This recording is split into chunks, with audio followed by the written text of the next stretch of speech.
हज़रत लाल शहबाज कलंदर रहमतुल्लाह अलैहि बई सगीर के मशहूर सूफ़ी बुज़ुर्गों में से एक हैं और उनसे कई करामात और हकायात मंसूब हैं। उनमें से एक किस्सा जो अवाम में बहुत मरूफ है वो एक फ़ाहिशा औरत की हिदायत से मुताल्लिक है। किस्सा की तफसील। कहा जाता है कि हज़रत लाल शहबाज कलंदर रहमतुल्लाह अलैहि अपने वाज़ व नसीहत और अल्लाह के ज़िक्र में मशगूल रहते थे। अब के अर्द गिर्द हमेशा अकीदतमंदों और तालिबीन का हुजूम रहता। एक रोज़ एक फ़ाहिशा औरत जो अपनी बदकारी के बाइस शहर में बदनाम थी अब के पास आई। लोगों ने इसे देखकर हैरत का इजहार किया और इसे फ़ौरन वहाँ से चले जाने को कहा, मगर हज़रत कलंदर ने उन्हें रोक दिया।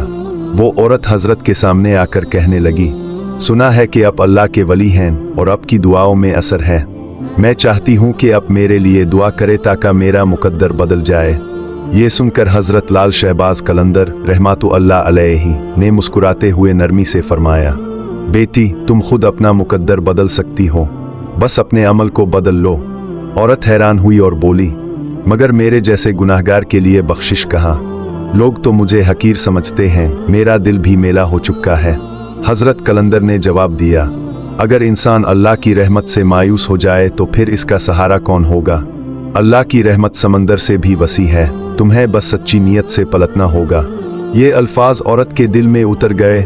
इसने वही अल्लाह से तौबा की और अपने बुरे अमाल को छोड़ने का पुख्ता इरादा कर लिया। बाद में वो औरत ना सिर्फ खुद नेकी की राह पर चल पड़ी बल्कि दूसरों को भी रान हक की दावत देने लगी।